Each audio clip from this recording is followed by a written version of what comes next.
स्वागत है आप सभी का। मैं हूं हिमांशु और आप देख रहे हैं हलचल इंडिया। बेबाक खबर तेज असर। आइए नजर डालते हैं आज की खबरों पर। हरिद्वार पतंजलि योगपीठ के महामंत्री आचार्य बालकृष्ण का जन्मोत्सव पतंजलि योगपीठ में धूमधाम के साथ मनाया गया। वैदिक मंत्रोच्चारण के साथ बालकृष्ण जड़ी बूटी दिवस के रूप में मनाया गया। इस अवसर पर बाबा रामदेव भी मौजूद रहे। जन्मोत्सव के अवसर पर पतंजलि परिवार के लोगों के साथ साथ आचार्य बालकृष्ण और बाबा रामदेव ने रक्तदान किया और योग, ध्यान, यज्ञ आदि के साथ साथ पौधारोपण व वितरण भी किया। जीवन की रक्षा के लिए हम जड़ी बूटियों का संरक्षण संवर्धन करें।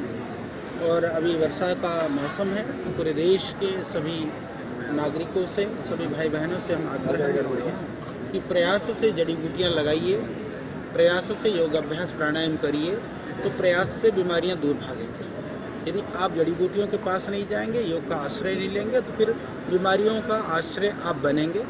तो बीमारियों के आश्रय बनने से बचने के लिए जड़ी बूटियों का आश्रय हम सब प्राप्त करें। इसके लिए आप सबके से आह्वान भी और आप सबके लिए शुभकामनाएं। आज पूज्य आचार्य श्री बालकृष्ण जी महाराज जी का जन्मदिन है और उनके जन्मदिन को हम जड़ी बूटी दिवस के रूप में मनाते हैं। और कम से कम 1 करोड़ से ज़्यादा पेड़ पौधे, जड़ी बूटियाँ, गिलोय, आंवला, अश्वगंधा, नीम, तुलसी, एलोवेरा पूरे देश में हम वितरित कर रहे हैं। हमारे करोड़ों करोड़ों कार्यकर्ता इस काम में लगे हैं और हम ये मानते हैं कि ये सारी जड़ी बूटियाँ हर्षित हैं, आह्लादित हैं कि एक युग नायक, एक युग पुरोधा वो उन आयुर्वेद की जड़ी बूटियों के द्वारा करोड़ों लोगों के उपकार में लगा हुआ है। और इस समय जब चारों ओर मानवता पर बहुत बड़ा संकट है कम्युनिकेबल, नॉन कम्युनिकेबल डिजीज का, bacterial, viral, fungal disease, lifestyle disease, genetic disease और इनक्योरेबल डिजीज, चारों ओर से मानवता के लिए एक बहुत बड़ा कहर बरपा रही है। ये रोग रूपी शत्रु चारों ओर घात लगाए बैठे हैं। ऐसे समय में ये गिलोय, ये तुलसी, ये आंवला, ये एलोवेरा, ये नीम, ये जीवनदायिनी जड़ी बूटियां हैं लोगों के लिए। और घर घर में जब ये जड़ी बूटियां होंगी तो ये जो मेडिकल टेररिज्म पूरे देश में चलता है, इससे देश बचेगा। एक एक आदमी छोटी छोटी बीमारियों के लिए 5, 10, 25, 50 लाख रुपए खर्च कर देता है और तब भी कई बार जीवन नहीं बच पाता है। तो आज हमने जड़ी बूटियों के द्वारा लोगों को जीवन दान मिले अभियान शुरू किया और साथ में पूज्य आचार्य बालकृष्ण जी ने, मैंने और हमारे सभी कार्यकर्ताओं ने, हजारों कार्यकर्ता आज पूरे देश में रक्तदान कर रहे हैं। तो ये रक्तदान, ये जड़ी बूटियों का रोपण और अंगदान के लिए मैंने और पूज्य आचार्य श्री ने, हमने खुद अंगदान किया हुआ है, जीवन दान किया हुआ है कि हमारा ये देह दान, कि जो कुछ हमारा जीते जी इस देश के काम आए, दुनिया के काम आए, सारे संसार के कल्याण के काम आए और हमारे जाने के बाद भी ये हमारा शरीर किसी को काम आए, इसलिए हमने देह दान भी किया हुआ। और हम सबसे आह्वान करते हैं, जड़ी बूटियाँ लगाएं, रक्तदान करें, अंगदान करें, जीवन दान करें। और ये सारी सृष्टि तो दान से ही संचालित हो रही है, सारी सृष्टि सबको दे रही है। तो हम भी अपना सहयोग दें इस सृष्टि को सुंदर बनाने में। और इसी के लिए हम प्रकृति, संस्कृति और साइंस की त्रिवेणी संगम के साथ पतंजलि योगपीठ से ये सारे विश्व के कल्याण का अनुष्ठान चला रहे हैं।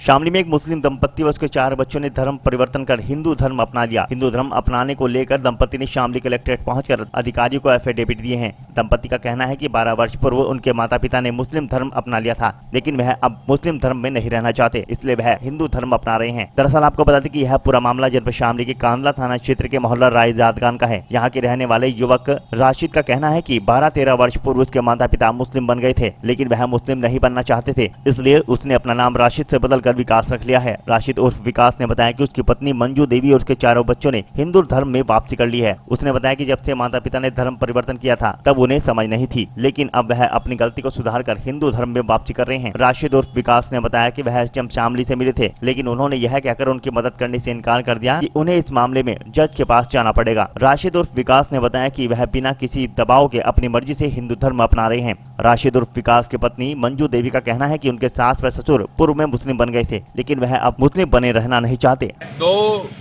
ये पति पत्नी एक दंपति है। ये इनके बड़े अब से 12-13 साल पहले मुसलमान बन गए थे उस समय ये भी छोटे थे तो उनके घर वालों ने इनका भी कागजों में सब और डॉक्यूमेंट सब मुसलमान नाम रखवा दिया था। लेकिन अब ये थोड़े समझदार हुए, इन्हें समझ आई और उसके बाद अब इन्होंने निर्णय किया है कि हमारे बड़ों ने जो गलती की थी हम उस गलती का सुधार करेंगे और हम जो है अब वापस घर वापसी करके वापस हिंदू बनेंगे। अच्छा, एसडीएम साहब के पास जाने के लिए बोल रहे थे लेकिन एसडीएम साहब ने भगा दिया।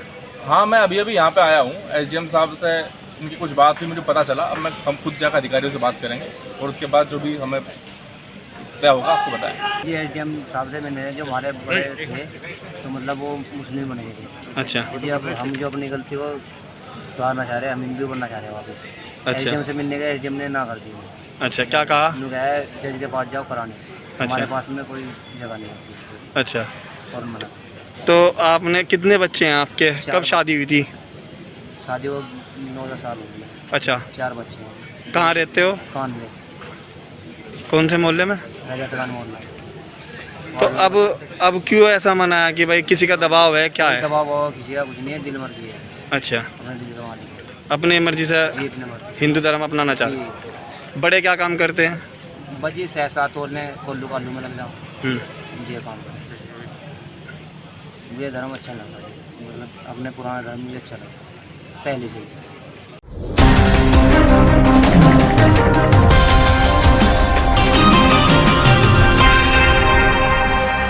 दहेज की मांग पूरी न होने पर पति ने जबरन दूसरी शादी कर ली। महिला ने शामली महिला थाने में पहुंचकर पति व उसके परिवार पर कानूनी कार्रवाई की मांग की। दरअसल मामला जनपद शामली के झिंझाना थाना क्षेत्र के गांव मंसूरा का है, जहां लोनी निवासी एक युवती की शादी लगभग 6 वर्ष पूर्व रिजवान पुत्र हारून के साथ हुई थी। रिजवान से युवती को 2 पुत्रियां भी हैं। युवती का आरोप है कि उसके ससुर हारून ने इसे कई बार गलत नियत के चलते पकड़ दिया। युवती ने बताया कि लगभग 6 माह पूर्व उसके सास ससुर, पति और परिवार के अन्य लोगों ने उसके साथ मारपीट कर उसे घर से बाहर निकाल दिया और 2.5 लाख रुपए अतिरिक्त दहेज की मांग की थी और युवती को उसके ससुर व पति द्वारा दहेज न देने के कारण दूसरी शादी करने की धमकी दी गई थी। युवती का आरोप है कि परिवार के अन्य लोग उनके साथ लगातार शादी के बाद से ही मारपीट छेड़खानी करते चले आ रहे हैं। युवती ने बताया कि ससुराल वालों ने, जिसमें उसका पति रिजवान और उसका ससुर हारून, उसके देवर आदि लोग तरह तरह की यातनाएं देते थे। युवती ने बताया कि दिनांक 1 अगस्त को उसके पति ने बिना बताए यमुनानगर हरियाणा में जबरन अपनी दूसरी शादी कर ली। पीड़ितों ने बताया कि आज वो शामली महिला थाने में आए हैं, मगर पुलिस की ओर से कोई आश्वासन नहीं मिला है। हमारी बहन, हमने अपनी बहन की 6 साल पहले शादी की थी। ये गांव मंसूरा है, जिला शामली में। और हमारी बहन के साथ में मार पिटाई, तान देश के टॉर्चर करते रहते हैं। कभी भी घर से बाहर निकाल कर भगा देते हैं। और 2 लड़की है हमारी बहन के, और बोलते हैं कि तेरे तो लड़के नहीं होएगा, तूने लड़की दे है, हम तेरे को नहीं रखेगा, हम अपने लड़के की दूसरी शादी करेंगे। और तान देश की मार पिटाई बहुत सारे, कभी भी गाली गलौज करते हैं। ससुर, देवर है और सास है, ये सब बाहर निकाल कर भगा देते हैं रात बेरात में। और ससुर की बहुत गंदी नियत है। कभी भी 2 बार कमरे में घुस गया बहन के। वो गंदी नज़र से जो उसने करना चाहा वो हो नहीं, उसको अपनी उसमें पूरा नहीं हो पाया मनोकामना में, जो भी ये करना चाहता था गलतियाँ। और सर हम यहाँ पे सामने महिला थाने में गए, वहाँ पे भी हमारी कोई सुनवाई नहीं हुई। तलाक की धमकी देता था, 3 तलाक की, मैं तेरे को तलाक दे दूंगा, छोड़ दूंगा, तेरे लड़के नहीं होते। और अब उसने शादी भी कर ली अपनी 1/8/2021 में शादी कर ली, हरियाणा से, यमुनानगर से। हम थाने गए, हमारी कोई भी कहीं भी सुनवाई नहीं हो पा रही है। अब बताओ हम सर क्या करें, हमको इंसाफ चाहिए।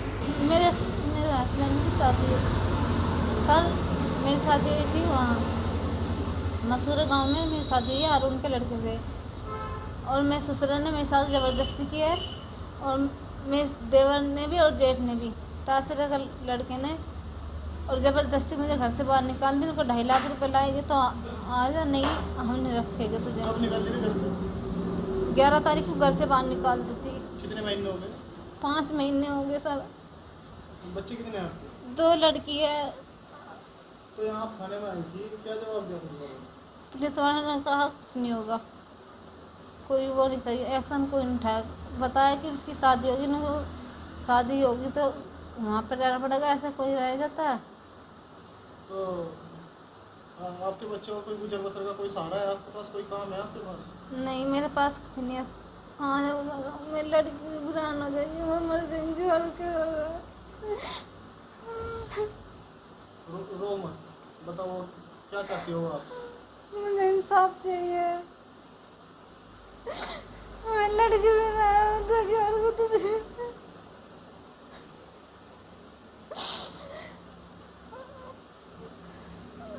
थाने में आई थी, कोई नहीं, उन्होंने शादी कर ली अपनी। 1 तारीख को शादी के लिए गया हमने 8वें महीने में।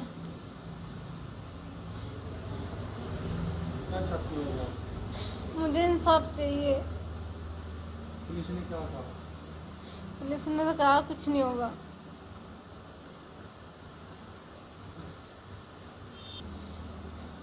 पुलिस वाले ने कहा कि उसी के जाकर रह लो, दोनों के साथ रह लो, उसके साथ। ऐसा कोई होता है बोला? मेरे बच्चों को मारोगी, फिर पिटेगी। मेरे बच्चों को तो मारने की धमकी दे रखी, मुझे भी जो अगर यहाँ पे आएगी तो हमें दोनों को मारने की धमकी दे रखी, तीनों को, मैं दोनों लड़कियों को।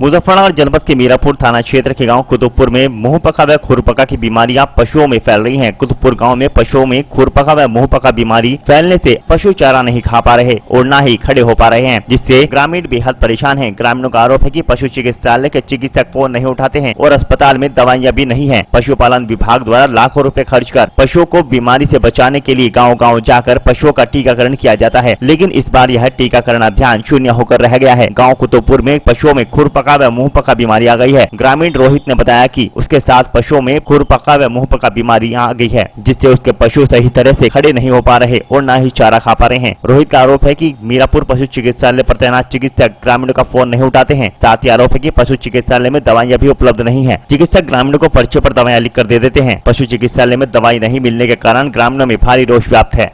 मैं डॉक्टर पे फ़ोन करता हूँ, डॉक्टर फ़ोन उठाते हैं, उसके बाद दवाई लिख के चले जाते हैं, फिर वापसी आते नहीं है, फिर मैं दूसरा इलाज चला रहा हूँ इनका। अच्छा, कितनी बार आपने डॉक्टर को फोन किया? 4-5 बार कर लिया। जबरदस्त तरीके से खुरपका और मुंहपका आई हुई है, तो डॉक्टर समीर बिंदल को फ़ोन किया था मीरापुर, वो आए थे, लेकिन उनके पास दवाई नहीं है, दवाई लिख के चले गए और फिर हम अपने तरीके से इलाज करा रहे हैं। अच्छा, क्या क्या दिक्कतें होती है इसमें? इसमें जी जो पशु हमारा, उसके पैर और मुंह में छाले पड़ जाओ, पैर में बहुत दिक्कत हो जाए, पस आ जाए जी, मौत भी हो जाए इससे पशु की। अच्छा, कितने पशु हैं आपके? हमारे जी 7 पशु हैं।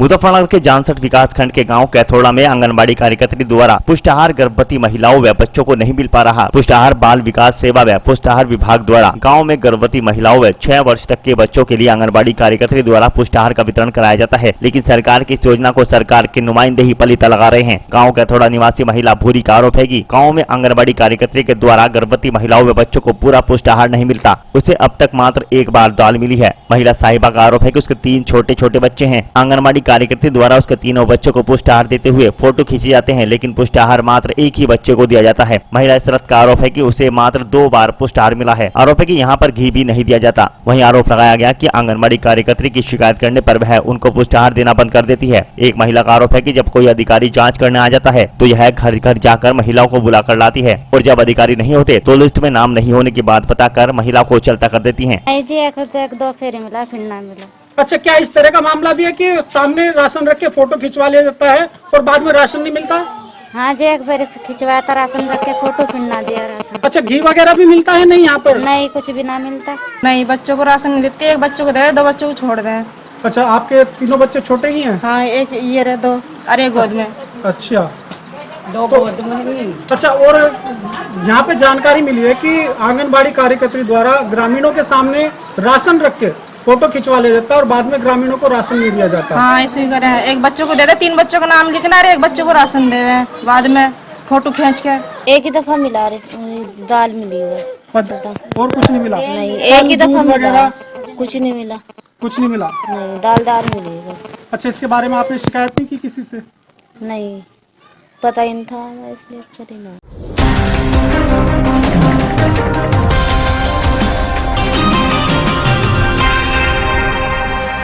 मुजफ्फरनगर जनपद के चरथावल विकास खंड के गांव बिराल से बिजली घर पर भारतीय किसान यूनियन सेना के जिला प्रभारी अकलीम त्यागी के नेतृत्व में बिजली घर पर धरना प्रदर्शन करते हुए विभिन्न समस्याओं को लेकर ज्ञापन सौंपा गया। आज हम बिराल से बिजली घर पर आए थे जी साहब से मिलने, लेकिन जैसा आपको फोन किया गया उन्होंने बताया कि मेरे पास 6-7 बिजली घर हैं, मेरे पास टाइम नहीं आने के लिए बिजली घर पे, इसलिए हम एक यहाँ पे कर्मी था, सुविधा कर्मी है, उनको ज्ञापन देके जा रहे हैं और ज्ञापन में ग्राम नियमों की समस्या है, कुछ गैर हजा की लाइन घरों के ऊपर को जा रही है, उसकी समस्या है। और बहुत सारी समस्या, कुछ मीटर हैं जो जिनके बिल नहीं बनने, इनके बारे में हमने आज ज्ञापन दिया है। और ज्ञापन में साफ साफ लिखा है कि अगर 15 दिन के बाद 15 दिन में इसका समाधान नहीं होता तो बाकी किसान सेना एक बड़ा धरना प्रदर्शन करेगी बिजली घर में बिलालसी में।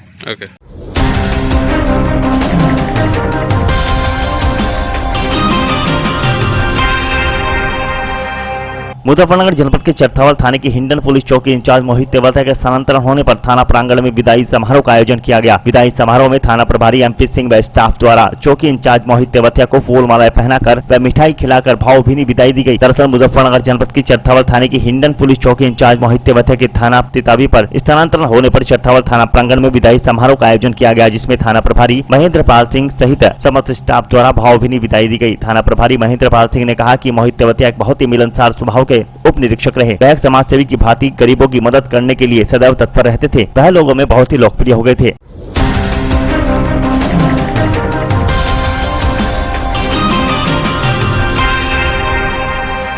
सहारनपुर जनपद के गंगोह क्षेत्र में प्रेम प्रसंग का सनसनीखेज मामला प्रकाश में आया है, जिसमें प्रेम प्रसंग के चलते एक सिरफिरे युवक ने युवती को सर में गोली मार दी। बताया जा रहा है कि इसके बाद युवक ने खुद को भी गोली मारकर अपनी जीवन लीला समाप्त कर ली, जबकि युवती को गंभीर अवस्था में हाई सेंटर रेफर कर दिया गया। गंगोह के गाँव सांगाठेड़ा में प्रेम प्रसंग के चलते आरोपित सिरफिरे युवक रजत रोहिला पुत्र ब्रिजपाल ने बीती रात्रि 15 वर्षीय नाबालिग युवती को घर के आंगन में सोते वक्त बाहर खींचकर ले जाने के प्रयास के दौरान शोर शराबा होने पर लड़की को गोली मार दी। गोली लगते ही परिजन व आस पड़ोस के लोग उठ गए और मौके पर ही भारी भीड़ एकत्र हो गई। उस दौरान युवक परिजनों को आतंकित करते हुए फरार हो गया। लड़की के परिजनों ने पुलिस को मामले की सूचना देकर मौके पर बुलाया। पुलिस ने घायल युवती को सामुदायिक स्वास्थ्य केंद्र गंगोह के लिए भेज दिया, जहाँ से चिकित्सकों ने गंभीर अवस्था में युवती को हायर सेंटर रेफर कर दिया। वहीं घटना के करीब 4 घंटे बाद पुलिस को आरोपित सिरफिरे युवक रजत रोहिला की लाश गंगोह पीर माजरा रामपुर मार्ग पर स्थित एक खेत में पड़ी मिली। पुलिस ने युवक के शव को पोस्टमार्टम भिजवा दिया है। देखिए, ये मामला जो है थाना गंगोह क्षेत्र का है, जिसमें एक गांव पड़ता है सांगाठेड़ा। सांगाठेड़ा में कल रात की घटना है, जिसमें कि एक सूचना मिली थी हम लोगों को कि एक लड़की का जो है उसको गोली मार दी गई है, और उसी पर तत्काल पुलिस मौके पर पहुंची। वहां पर जब लड़की को देखा तो उसको अस्पताल पहुंचाया गया, और जो वहां के उनके परिवार वालों ने बताया कि एक लड़का जो घर में आया था उसने वो लड़की को गोली मारी थी। तो हमने लड़के की तलाश करी तो 2 घंटे बाद वो लड़का जो है गांव के बाहर एक खेत में ट्यूबवेल के पास उसकी डेड बॉडी मिली, और देखने से प्रतीत ये हुआ प्रथम दृष्टया कि उसने खुद को गोली मारकर अपने सुसाइड किया है। इस पर हमने जो लड़की की बॉडी है उसको पोस्टमार्टम भिजवा दिया है, और लड़की अभी हॉस्पिटल पीजीआई शिफ्ट करा दी गई है, और इसमें आगे जो है पूरी वैधानिक कार्रवाई हम लोग कर रहे हैं। सर, बताया जा रहा है प्रेम प्रसंग का मामला था जिससे देखिए, जो अभी तक ये पता चला है कि कुछ इनका प्रेम प्रसंग का मामला था, और इसमें लड़का जो है वो लड़की के साथ प्रेम करता था, और इन दोनों के बीच में आपस में किसी बात को लेकर अनबन हो गई थी। अभी ये स्पष्ट नहीं है कि क्या बात थी और किस बात को लेकर इन्होंने इस लड़के ने इस तरह का कदम उठाया।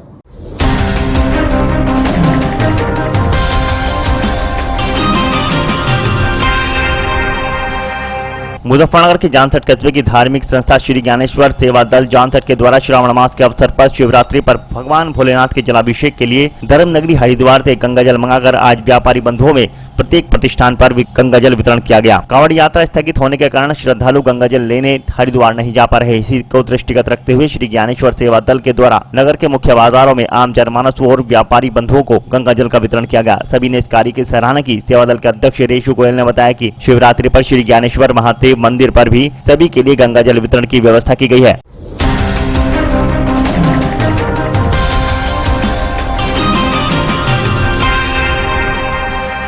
मुजफ्फरनगर के जानसठ कोतवाली क्षेत्र के आधा दर्जन से अधिक शराब के ठेकों पर एसडीएम जयेंद्र कुमार ने औचक निरीक्षण किया। बुधवार को क्षेत्र के गांव तिसंगड़ी कवाल चितोड़ा गांव में देशी शराब के ठेकों पर एसडीएम जयेंद्र कुमार व इंस्पेक्टर के साथ गहनता से जांच पड़ताल की। शराब के ठेकों पर लगातार ओवर रेटिंग की शिकायतें मिल रही थी, जिसको लेकर चेकिंग अभियान चलाया गया। इससे पूर्व भी कई बार शराब के ठेकों पर ओवर रेटिंग का मामला सामने आ चुका है, जिसको लेकर कई उच्च अधिकारियों से शराब के ठेकों पर ओवर रेटिंग होने की शिकायत की जा चुकी है, लेकिन ठेकों पर ओवर रेटिंग का मामला थमने का नाम नहीं ले रहा।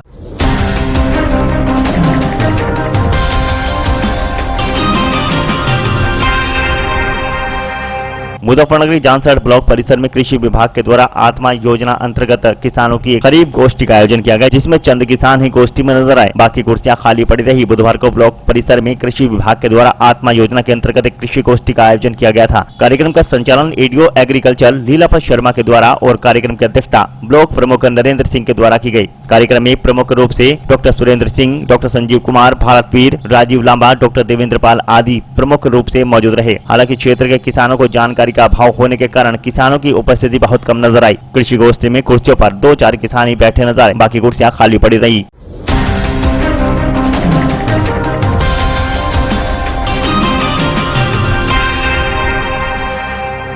आज के बुलेटिन में इतना ही। कल फिर होंगे हाजिर कुछ नई और ताजा खबरों के साथ। देखते रहिए हलचल इंडिया, बेबाक खबर तेज असर।